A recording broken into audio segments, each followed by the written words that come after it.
Hello, friends. Today is Maundy Thursday. I just wanted to wish everyone a happy Maundy Thursday.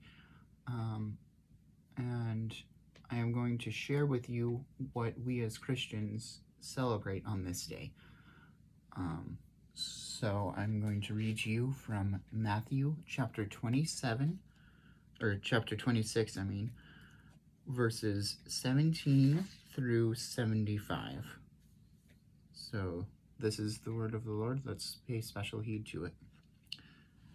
Now on the first day of unleavened bread, the disciples came to Jesus, saying to him, "Where do you want us to prepare for you to eat the Passover?"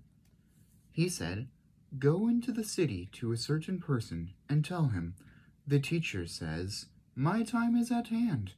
I will keep the Passover at your house with my disciples.'" The disciples did as Jesus commanded them, and they prepared the Passover. Now when the evening had come, he was reclining at the table with the 12 disciples. As they were eating, he said, "Most certainly I tell you that one of you will betray me." They were exceedingly sorrowful, and each began to ask him, "It isn't me, is it, Lord?" He answered, "He who dipped his hand with me in the dish will betray me. The Son of Man goes, even as it is written of him. But woe to that man through whom the Son of Man is betrayed. It would be better for that man if he had not been born." Judas, who betrayed him, answered, "It isn't me, is it, Rabbi?" He said to him, "You said it." As they were eating, Jesus took bread, gave thanks for it, and broke it. He gave to the disciples and said, "Take, eat. This is my body." He took the cup, gave thanks, and gave to them, saying, "All of you drink it, for this is my blood of the new covenant, which is poured out for many for the remission of sins. But I tell you that I will not drink of this fruit of the vine from now on until that day when I drink it anew with you in my Father's kingdom." When they had sung a hymn, they went out to the Mount of Olives. Then Jesus said to them, "All of you will be made to stumble because of me tonight, for it is written, 'I will strike the shepherd, and the sheep of the flock will be scattered.' But after I am raised up, I will go before you into Galilee."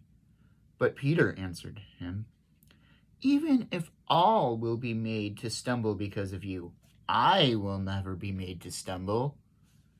Jesus said to him, "Most certainly I tell you that tonight, before the rooster crows, you will deny me 3 times.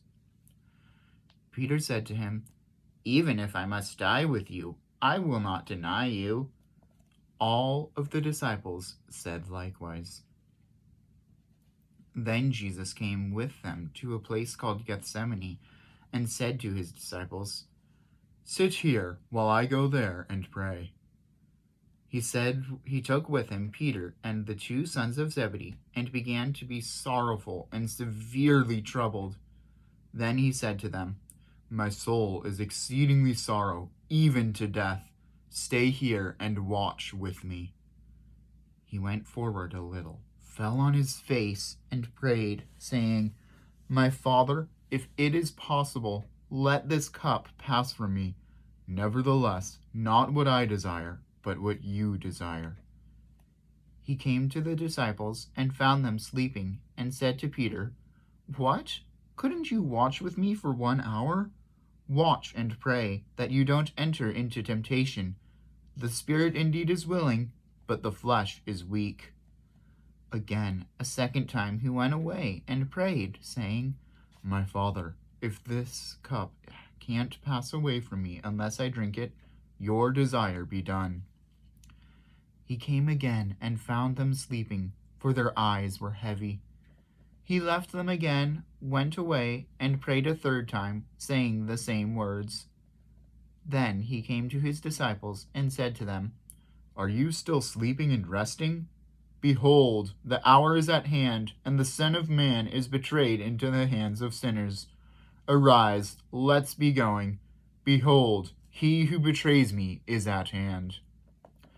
While he was still speaking, behold, Judas, one of the 12, came, and with him a great multitude with swords and clubs from the chief priests and elders of the people. Now he who betrayed him had given them a sign, saying, "Whoever I kiss, he is the one. Seize him."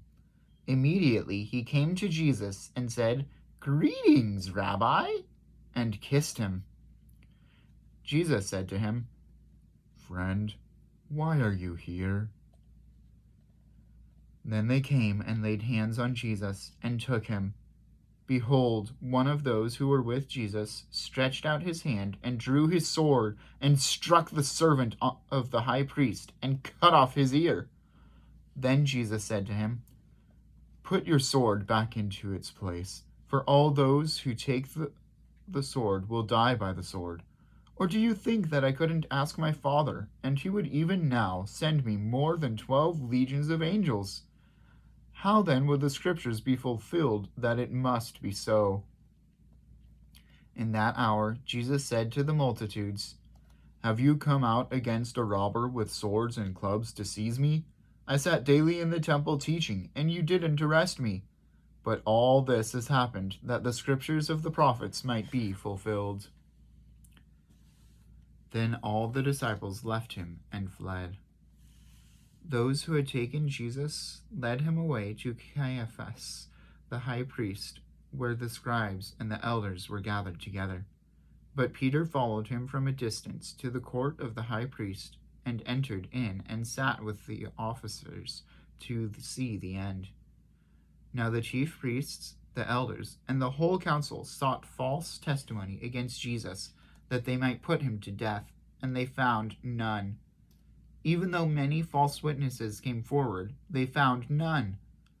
But at last 2 false witnesses came forward and said, "This man said, 'I am able to destroy the temple of God and to build it in 3 days.'" The high priest stood up and said to him, "Have you no answer? What is this that these testify against you?" But Jesus stayed silent. The high priest answered him, "I adjure you, by the living God, that you tell us whether you are the Christ, the Son of God." Jesus said to him, "You have said so. Nevertheless, I tell you, after this you will see the Son of Man sitting at the right hand of power and coming on the clouds of the sky."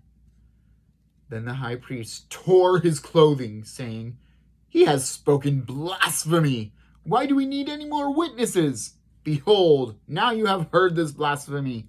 What do you think?" They answered, "He's worthy of death." Then they spat in his face and beat him with their fists, and some slapped him, saying, "Prophesy to us, you Christ! Who hit you?"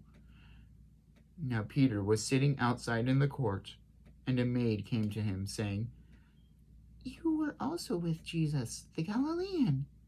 But he denied it before them all, saying, "I don't know what you are talking about."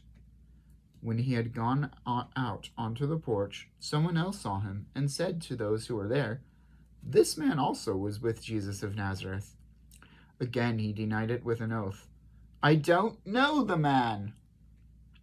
After a little while, those who stood by came and said to Peter, "Surely you also are one of them, for your speech makes you known." Then he began to curse and to swear, "I don't know the man." Immediately the rooster crowed. Peter remembered the word which Jesus had said to him, "Before the rooster crows 3 times, you will deny me 3 times." Then he went out and wept bitterly. And that's the story of Maundy Thursday from Matthew's perspective. The Lord bless you.